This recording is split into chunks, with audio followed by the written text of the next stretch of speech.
BCom second year के प्यारे बच्चों, स्वागत है आप सभी का इंडिया 50 में। कॉस्ट अकाउंटिंग आज हमें पढ़ना है फिर से। कॉस्ट अकाउंटिंग में आज क्या पढ़ेंगे इसको ध्यान से देखिए।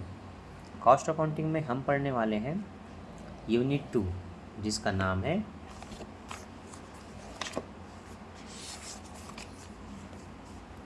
इकाई लागत अथवा उत्पादन लागत विधि 1। इसमें लागत पत्र, लागत विवरण पत्र, उत्पादन खाता ये तैयार किया जाता है। कॉस्ट सेट, कॉस्ट स्टेटमेंट यहाँ पर हमने एक वीडियो पहले ही बना दी है। यहाँ पर आपको उदाहरण 5 तक के प्रैक्टिकल क्वेश्चन को मैंने सॉल्व करके बनाना सिखाया है। आगे आज हम जो क्वेश्चन बनाएंगे वो उदाहरण 6 से शुरू होगा। यहाँ पर यूनिट निकाला जाता है, जो आपको समझना बहुत इम्पोर्टेंट होता है कि ये बनता कैसे है। तो इसको थोड़ा ध्यान देंगे, समझेंगे कि किस तरह से बन रहा है और ऐसे क्वेश्चन कैसे बनेंगे। ठीक है, तो थोड़ा सा फोकस रखना कि मैं भी क्या आपको समझाने वाला हूँ।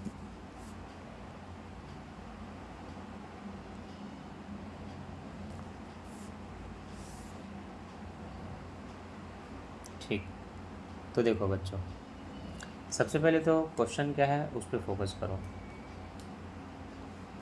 क्वेश्चन है, निम्न व्यय अगस्त 2021 माह के में उत्पादन की गई 1000 इकाई से संबंधित है। तो प्रत्यक्ष सामग्री, मजदूरी, कारखाना, मशीन, सुपरवाइजर का वेतन, अप्रत्यक्ष सामग्री, श्रम, कार्यालय व्यय, अन्य कारखाना व्यय, वेतन, कार्यालय का वेतन, छपाई, स्टेशनरी विक्रय और लागत पत्र बनाइए कहा है। वह विभिन्न लागत का कुल लागत पर प्रतिशत ज्ञात कीजिए। ठीक है, इस क्वेश्चन में क्या करना है, एक और कॉलम बनाना है आपको। देखो, नॉर्मली मैंने आपको सिखाया था विवरण और टोटल कॉस्ट, लेकिन यहाँ पर उसकी पर यूनिट निकालना है।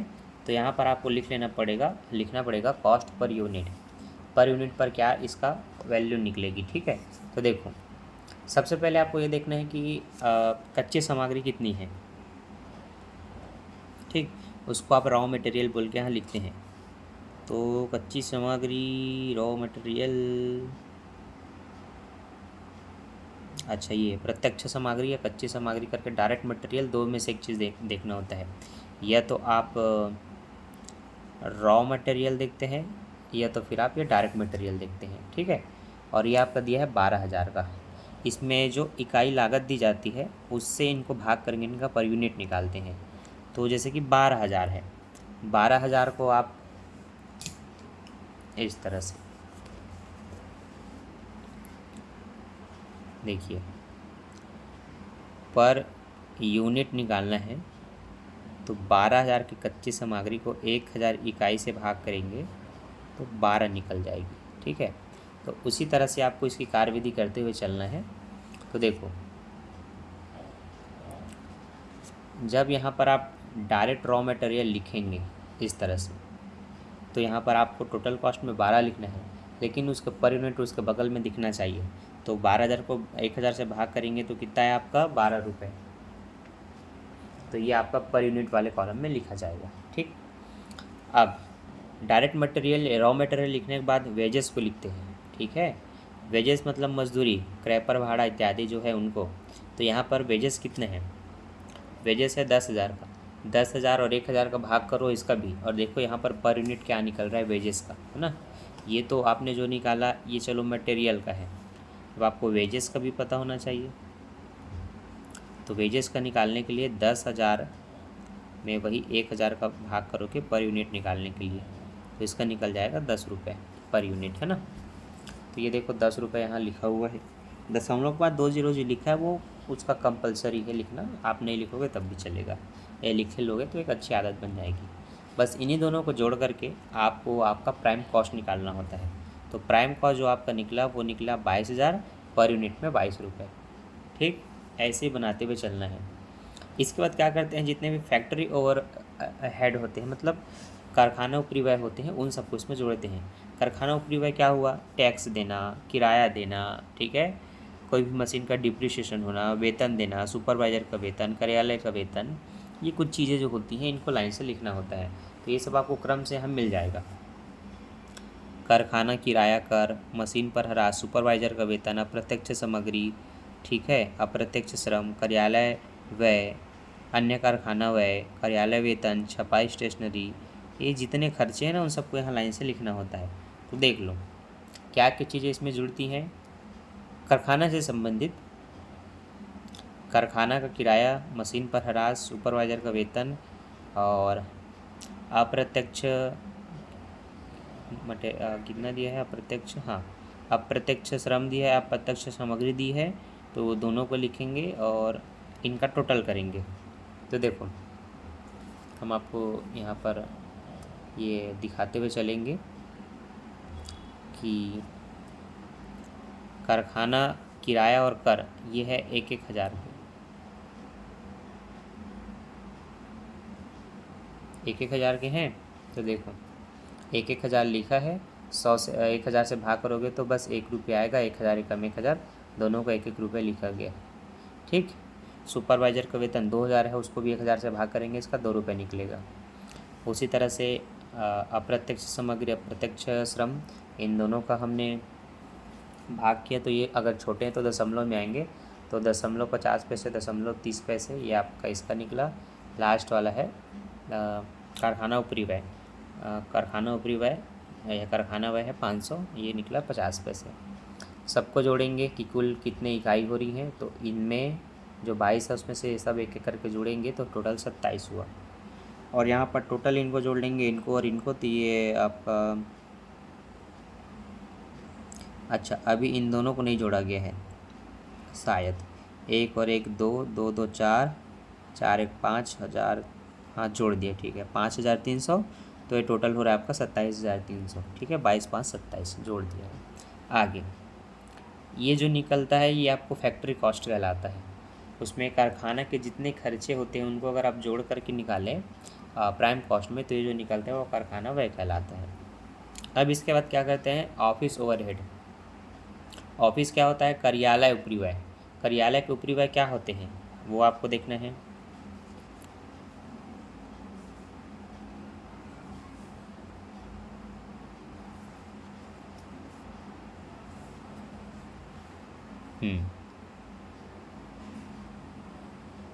कार्यालय का व्यय शायद 1,500 रुपये है, और कार्यालय का वेतन 1,800 रुपये है। छपाई और स्टेशनरी 400 रुपये है। ये कार्यालय के हैं, इनको नीचे लिखा जाएगा। देखो हेडिंग डालना है ऑफिस ओवरहेड। ऑफिस ओवरहेड का हेडिंग डलते ही लाइन से लिख लेना ऑफिस एक्सपेंसेस, ऑफिस सैलरी और प्रिंटिंग, मतलब छपाई और उसका व्यय। इनका टोटल अमाउंट इस एक एक तरह से लिख करके इनका वही 1,000 से भाग करके इसका 1.5 निकलेगा, इसका 1.80, इसका 0.40, ये आपका निकलेगा। ये कुल आपकी यूनिट आप टोटल करते जाना, यहाँ पर इनको टोटल करते जाना। ठीक, इसमें सेलिंग व्यय जो होते हैं, है ना, विक्रय व्यय, इनको जोड़ा जाता है। तो ऐड करके फिर से लिख लेना सेलिंग एक्सपेंसेस करके, जो कि है आपका 2,500। तो ये आपने 2,500 रुपये लास्ट में आप देख सकते हैं यहाँ पर है, इस पैसे को इसमें जोड़ देना है। इस तरह से टोटल कॉस्ट जो निकलेगी, है ना, विक्रय माल की लागत है, टोटल कॉस्ट ऑफ सेलिंग, वो निकलेगा आपका 33,500। यूनिट कितना होगा, 33.50। तो इस तरह से आपको एक और कॉलम बना के यूनिट वाले क्वेश्चन बनाने होते हैं। आप ऐसे उदाहरण नंबर 7 को भी देख के बड़े अच्छे से समझ सकते हैं। और हाँ, इस क्वेश्चन की सारी कार्यविधि यहाँ दी हुई है आपके समझने के लिए, कितना कितना परसेंट है, क्या क्या आपको चाहिए। तो हाँ, ये आप परसेंट निकाल सकते हैं। परसेंट निकालने का सिंपल कॉन्सेप्ट होता है, आपको ये पता होना चाहिए कि जो भी चीज़ें परसेंट में निकाली जाती हैं उसमें तो पहला काम 100 का गुणा करना होता है। जो मूल संख्या होती है वो नीचे लिखी जाती है। जिस चीज़ का निकालना जाता है, जो भी राशि का, ठीक है, जो भी राशि का निकालना है उसको ऊपर में लिखते हैं। इस तरह से कैलकुलेशन करने से जो भी प्राप्त होता है वो परसेंटेज या प्रतिशत कहलाता है। जैसे मूल राशि है मान लो 10,000, ठीक है, इसमें से कोई एक राशि है 5,000, तो ये जो 5,000 है वो 10,000 का कितने प्रतिशत है ये जानना है। तो जिस राशि का निकालना है उसको लिखो, गुणा 100 करो, बटे मूल राशि लिखो जो कि है ये। तो 5,000 एकम 5,000, 5,000 दूनी 10,000, 2 पंचे 10, 2 शून्य 0। तो जो 5,000 है वो 10,000 का 50% है, इस तरह से निकलता है। तो वही मटेरियल कॉस्ट में टोटल कॉस्ट इंटू 100 करके देखो बच्चों, परसेंटेज निकालते गए। ये सब आपको कैलकुलेशन में नोट कर लेना है और अपने टीचर्स को दिखा देना है या प्रोफेसर को, जब आपका इंटरनल वगैरह होता है या फाइनल पेपर में आप बैठते हैं। आगे बढ़ते हैं। अप्रैल 2021 माह के लिए कोयले की खान में निम्नलिखित विवरण या परिव्यय तैयार हुए हैं। प्रत्यक्ष सामग्री तल में और सतह में 15,000 और 2,500 के। कार्यालय व्यय हुए हैं मरम्मत नवीनीकरण, इमारती लकड़ी, रॉयल्टी व मार्ग, अस्तबल व्यय, स्टोर्स और किराया कर और ह्रास। ठीक है भाई। प्रशासनिक व्यय भी हुए हैं। और नीचे बोला है विक्रय योग्य उत्पादन टन 500 टन है ना, तो टन में शायद नीचे 500 बताया है, इसी से शायद भाग भाग करके निकालना पड़ेगा। चलो ठीक है, एक एक करके देखते हैं। अब चूँकि इसमें कोई कच्ची सामग्री का रोल ही नहीं है, सीधा आपके पारिश्रमिक से शुरू होंगे, वेजेस से। तो वेजेस करके जो दो प्रकार के वेजेस थे 15 और 2,500 है ना, इन दोनों को लिखेंगे अंडरग्राउंड और सरफेस में। तो 15,000 और 2,500, इनका अगर हम 500 से भाग करते हैं देखने के लिए कि वो जो 500 टन है उसी से आ रहा है क्या आंसर। तो ये 5 एकम 5, 5 तिया 15, 0, 30 आ रहा है। 30, तो देखो 30 है। तो इसका मतलब आपको यहाँ पर 500, जैसे यहाँ पर आपको लिखवाया था ना 1,000 यूनिट्स, वैसे इसमें 500 टन लिख लेना, इस पर निकाला जाएगा। ठीक। सरफेस का 2,500 है, 2,500 को 5 से काटोगे तो 2 जीरो से 2 जीरो कट गए इनके, 5 पंचे 25 मतलब 5 रुपये निकलेगा। तो इसी तरह से डायरेक्ट जो श्रम दिया हुआ है इन दोनों को इस तरह से लिख लेना। उसके नीचे वर्क एक्सपेंसेस मतलब ये करें और वर्किंग एक्सपेंसेस करके इनको लाइन से लिख लेना। ठीक है, जिस तरह से दिया हुआ है इन सब का यहाँ पर टन निकाल लेना। फिर लास्ट में एडमिनिस्ट्रेटिव प्रशासनिक व्यय को लिख देते हैं और टोटल कॉस्ट आपका इस तरह से निकाल देते हैं। क्लियर है। तो ये है आपका पर यूनिट के हिसाब से लागत पत्र या कॉस्ट सेट बनाना। ठीक। तो इस तरह के क्वेश्चन आप बनाइए।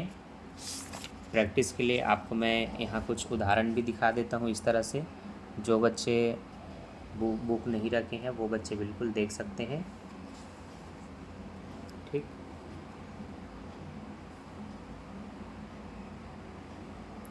और समझ आता है ना तो वीडियो को लाइक कर दिया करो ताकि मुझे भी अच्छा लगे। और ये आप कुछ लघुत्तरी के प्रश्न बना के देख सकते हो। ठीक है, लघुत्तरी में छोटे छोटे प्रश्न हैं। जब हम इसके क्रियात्मक प्रश्न हल करेंगे तो हम आपको दीर्घोत्तरी के प्रश्न सिखाएंगे। तो ये दीर्घोत्तरी प्रश्न है, देख ले रहो। जिन बच्चों को बिल्कुल कोशिश करनी हो वो अच्छे से कोशिश करना। ठीक है, बना बना के ज़रूर देखना। देख लो बच्चों। ठीक। तो चलो आज की सब यहीं पर समाप्त करते हैं। अब अगला वीडियो आपके कॉर्पोरेट पर आएगा। तो अभी के लिए बाय, थैंक्स फॉर वॉचिंग। मिलते हैं नेक्स्ट वीडियो में। बाय बाय बच्चों।